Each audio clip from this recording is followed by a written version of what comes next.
Déjà dès le lendemain de mon expulsion, donc France Télévisions a reçu un mail de menace demandant la déprogrammation immédiate du documentaire que nous venions à peine de commencer à filmer. Et j'étais dans le cadre de ce mail menacé de façon assez conséquente. Comme le disent les Hongkongais, de nombreux Hongkongais que j'ai rencontrés, ça prend des années d'installer un système démocratique, mais il suffit d'une nuit pour tout balayer.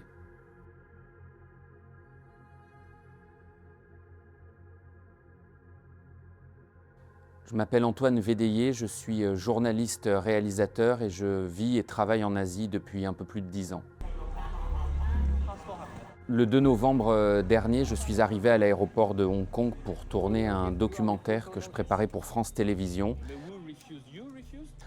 sur la reprise en main de Hong Kong par la Chine. Et à mon arrivée au contrôle des passeports, la police de l'immigration m'a arrêté immédiatement après avoir contrôlé mon passeport.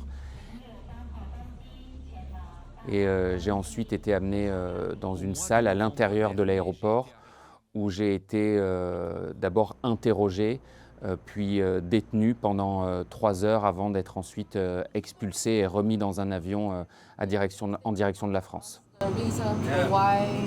Je suis journaliste. Un documentaire sur Hong Kong, ouais. Je suis déjà venu plusieurs fois, je travaillais en Chine avant.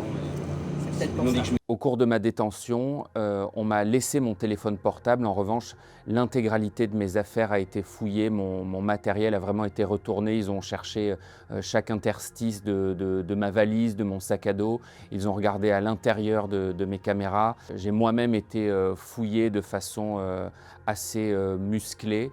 Au cours de ma détention et de mon interrogatoire à Hong Kong, on ne m'a jamais expliqué les raisons donc, de mon arrestation et de mon refus d'entrer sur le territoire.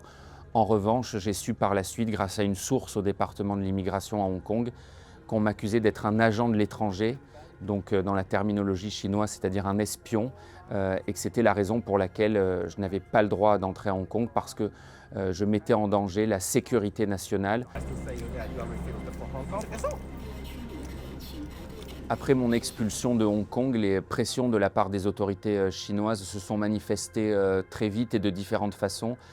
Déjà dès le lendemain de mon expulsion, donc France Télévisions a reçu un mail de menace demandant la déprogrammation immédiate du documentaire que nous venions à peine de commencer à filmer.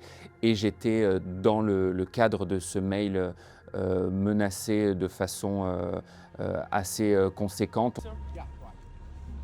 On m'indiquait notamment que la loi sur la sécurité nationale était transfrontalière et que je serais amené à payer les conséquences de mes actes, même si j'étais en France et pas sur le territoire chinois ou hongkongais. Ensuite, ma boîte mail a fait l'objet d'une tentative de piratage. Le caméraman qui travaille avec moi a été suivi dans les rues de Hong Kong par plusieurs agents civils de façon assez ostentatoire. Nous avons reçu, le caméraman et moi, pendant qu'il était à Hong Kong, des notifications sur nos profils LinkedIn nous indiquant que des personnes étaient en train de visiter notre profil. Et les personnes qui visitaient notre profil LinkedIn étaient des personnes qui travaillaient pour les endroits devant lesquels il était en train de filmer. Selon moi, ce qu'il est important de comprendre, c'est que Hong Kong, depuis sa rétrocession par le Royaume-Uni en 1997, était une place à part en Chine. C'était vraiment un îlot de liberté.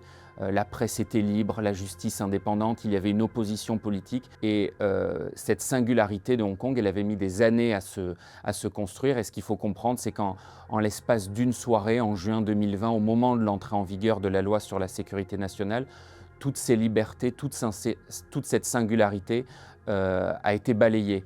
Et ce qu'il est important de comprendre, c'est que ce qui se joue à Hong Kong aujourd'hui pourrait tout à fait nous arriver en Europe, en France, dans nos démocraties occidentales.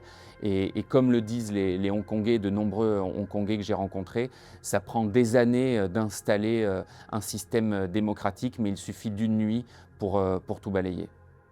Ce qui m'est arrivé d'un point de vue personnel est évidemment malheureux, mais c'est rien comparé à la situation que vivent les journalistes hongkongais depuis 2020. Et l'exemple le plus fameux, bien sûr, c'est celui de Jimmy Lai, le patron du journal pro-démocratie Apple Daily, qui a été condamné récemment à 20 ans de prison. Il a 78 ans, donc pour lui, ça équivaut d'une certaine façon à une condamnation à mort. Une partie de mon documentaire est d'ailleurs consacrée à la fin de la liberté de la presse à Hong Kong.